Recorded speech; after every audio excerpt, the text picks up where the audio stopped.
Think about the last time you traveled somewhere and had your entire worldview flipped upside down in a matter of hours. For most people, that doesn't happen anymore. We have the internet, we have social media, and we feel like we already know what a place looks like before we even step off the plane. But there is a massive exception to this rule right now, and it is happening in the south of Vietnam. If your mental image of Ho Chi Minh City is still stuck in the 90s, think quiet streets, historic French colonial buildings, and endless fields of green, you are in for a serious wake-up call. There is a phenomenon happening that travelers and expats are calling the Saigon shock, and it is reshaping how we think about modern urban life. It is wild how outdated our collective imagination can be. People land in Ho Chi Minh City expecting a nostalgic, slow-paced backpacker haven, and instead they walk right into a hyper-connected, cashless, neon-lit megacity that feels like it is sprinting directly into the next decade. It is this sudden realization that the future isn't just happening in Silicon Valley or Tokyo anymore. It is happening in places that were, not too long ago, considered developing. The sheer speed of the transformation there is enough to give anyone whiplash, but in the best way possible. That is the exact word for it, whiplash. I was reading about a software engineer who moved there from Western Europe recently. Before he left, his family was genuinely worried. They told him to pack stacks of physical cash, assuming he would struggle to find basic modern amenities or ATM access. And the reality, he hasn't touched a physical banknote in months. He went to buy a simple iced coffee from a street vendor, a lady sitting on a tiny plastic stool on the sidewalk, and when he pulled out his wallet, she just laughed, pointed to a laminated QR code on her cart, and told him to scan it. Vietnam skipped credit cards and moved straight from cash to QR code payments. You can easily pay for street food, tips, or rides with a quick phone scan. This highlights how slow and inefficient Western payment systems can be due to legacy infrastructure and regulations. It really exposes the friction we tolerate in our daily lives back home. And it is not just the payments, it is the entire digital ecosystem. You have these super apps where you can order groceries, hire a driver, get a package delivered across the city, or book a home cleaning service, and it all happens in 15 minutes, 24 hours a day. It creates this lifestyle of ultimate convenience that is highly addictive for expats. But it also makes you wonder, what does this level of hyperconvenience do to our patience and our expectations of society? Saigon's digital speed is matched by a unique physical energy. Landmark 81 towers over the river, and 𝗪𝗎𝗓𝗓 is rapidly developing. Unlike New York, Saigon's districts 1 and 3 are alive at 2 a.m., with cafes full of young entrepreneurs, designers, and programmers working late. The city buzzes with ambition. It is like the whole city is fueled by this collective drive to build something new. You can practically feel the momentum. But that brings up a really important point. If a city becomes all skyscrapers, barcodes, and glass towers, it risks losing its identity.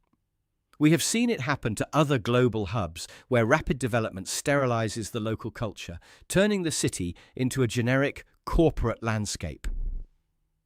How does Ho Chi Minh City manage to grow this fast without losing its soul? That is the real magic of the place. And it is why people who visit for a 2-week vacation end up signing year-long apartment leases. The city has this unique ability to hold on to its warmth and its chaos in the most beautiful way. You can spend your day working on the 20th floor of a grade A glass office building, dealing with international clients and high finance. But the moment you step out onto the street, you are sitting on a tiny blue plastic chair, eating a bowl of pho next to a local family, listening to the roar of motorbikes. The hyper-modern and the deeply traditional do not just coexist. They actively feed off each other. The local culture is not being pushed out. It is adapting and using the technology to thrive. It sounds like a living contradiction that somehow works perfectly. But let's look at the human side of this. For the locals, this rapid change must be dizzying. The generational gap in Vietnam must be one of the widest in the world right now. You have grandparents who remember a completely different country, and grandchildren who are launching tech startups and paying for bubble tea with facial recognition. How do you think that impacts the social fabric?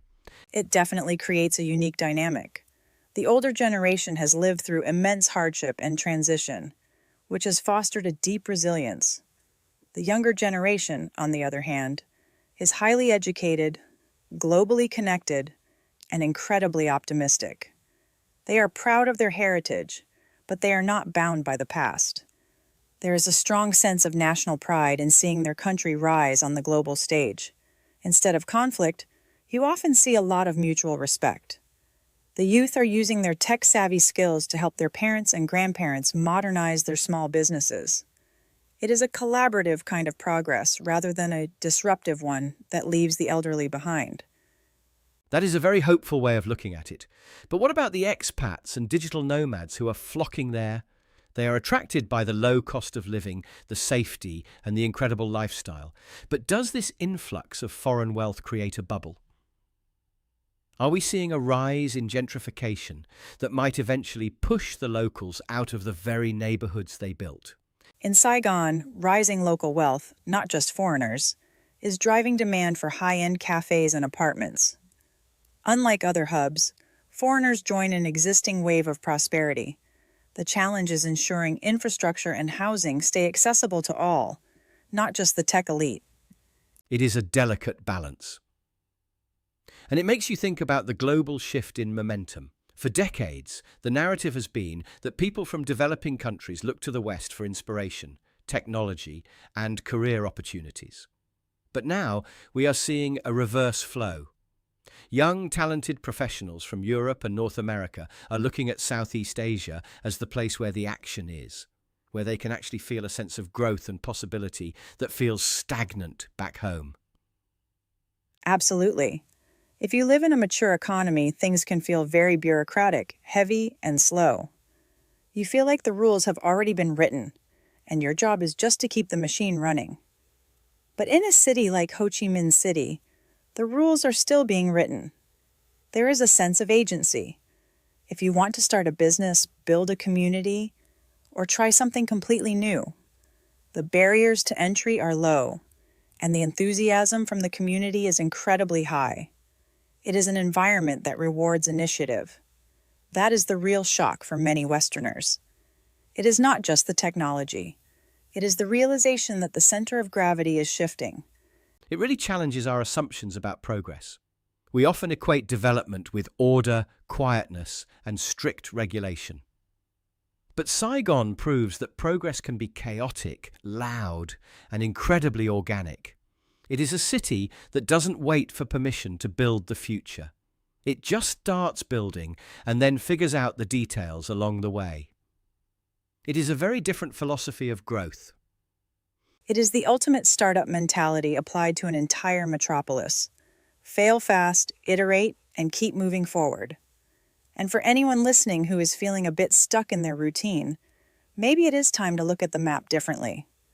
The world is changing faster than we realize, and the places we think we know might just surprise us the most. That seems like the perfect place to leave it. The Saigon shock is not just about technology or tall buildings. It is a reminder that the future is diverse, dynamic, and moving faster than ever. If you have visited or lived in Ho Chi Minh City recently, we would love to know what surprised you the most. Did you experience that same sense of awe, or did you find the pace overwhelming? Let us know your thoughts, and as always, keep questioning the world around you. We will see you in the next conversation.